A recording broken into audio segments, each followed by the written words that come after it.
श्री स्वामी समर्थ, श्री गुरुदेव दत्त, जय जगन्नाथ. मित्रांनो, आता आपण सोलापूरमध्ये सोलापूरवरून जगन्नाथपुरीला जातोय आणि रेल्वे स्टेशनवरती थांबल्यानंतर एक माझा मित्र भेटला आहे, आदित्य.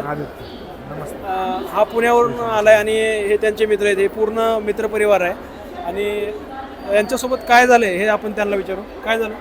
आमची ना पहिली जी ट्रेन होती ती विशाखापट्टणमपर्यंत जात होती पुण्यावरून.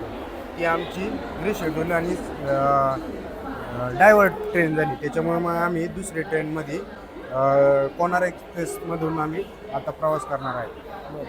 त्याच्यामुळे मग आम्ही डायव्हर्ट ट्रेनमधून प्रवास न करता ती आमची ऑलरेडी कॅन्सलच झालेली आहे ट्रेन. तर आम्ही त्या दुसऱ्या ट्रेनमधून आता कोणार्क एक्सप्रेसवरतून पुरी जगन्नाथपुरीला तुमच्यासोबतच एक प्रकारे त्या ट्रेनमधून प्रवास करणार आहे. बरं. आणि रिटर्नचा काय प्लॅन आहे? रिटर्नचा एक्झॅक्ट प्लॅन नाही आहे, बुकिंग नाही आहे. मग ते सगळे रिशेड्यूल आता झालं ना, सगळे कॅन्सल झाल्यामुळे ट्रेन परत एकदा प्लॅन बनवून परत एकदा मग हे करावं लागेल. आणि तिथं राहण्याचा काय प्लॅन आहे? राहण्याचा प्लॅन एक्झॅक्टली आता धर्मशाला वगैरे बाकीचं प्लॅनिंग एक्झॅक्टली आता एक्झिक्यूट होणार नाही.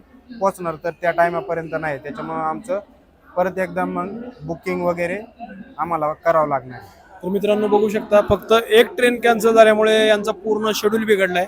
तर भविष्यात तुम्हीही कधी प्लॅन म्हणजे कुठं बाहेर जाण्याचा प्लॅन करताय किंवा कोणत्याही चांगल्या तीर्थस्थळांवरती म्हणजे फेमस तीर्थस्थळांवरती जाण्याचा प्लॅन करताय तर नक्कीच पूर्ण प्रॉपर प्लॅनिंग करून, म्हणजे ट्रेन कोणती आहे याच्या अगोदर, म्हणजे किती वेळेस कॅन्सल झाले किंवा काय प्रॉब्लेम येऊ शकतो, हे सर्व व्यवस्थित नियोजन करून तुम्ही बुकिंग करा. आणि सर्वात महत्त्वाचं म्हणजे अशा ठिकाणी जात आहे म्हणजे जिथं गर्दी आहे किंवा रथयात्रा, एक एक्झाम्पल आपलं, आपण जातोय जगन्नाथपुरीला तर रथयात्रा आहे किंवा पंढरपूरची वारी आहे. तर अशा ठिकाणी जाताना एक प्रॉपर प्लॅनिंग 1.5 ते 2 महिने अगोदरच प्लॅनिंग करा. आपण जातोय कोणत्या ट्रेनने, तिथं राहण्याचे काय ऑप्शन आहेत, तुमचं तिथं राहण्यासाठी बुकिंग असलं पाहिजे.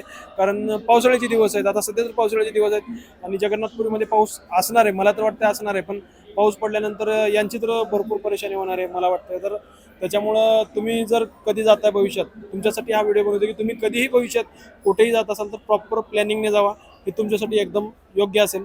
आणि ही माहिती तुम्हाला कशी वाटली कमेंटमध्ये नक्की कळवा. आणि भैया, तुम्हाला बेस्ट ऑफ लक. तरी सरांनी आम्हाला भरपूर गाईड केलेले आहे, कशा प्रकारे जायचं कसं नाही, श्रीशैलमला कसं जायचं वगैरे. त्यांचे व्हिडिओ त्यांच्या यूट्यूब चॅनलवरती अवेलेबल आहेत. परत पिठापुरमचे पण चॅनलवरती व्हिडिओ अवेलेबल आहेत. आणि आत्ता सध्या ते पुरी जगन्नाथचे पण व्हिडिओ टाकत आहे. तर तुम्ही त्याला फॉलो आणि सबस्क्राईब चॅनलला करा आणि असेच व्हिडिओ बघत राहा आणि चॅनलचा आनंद घेत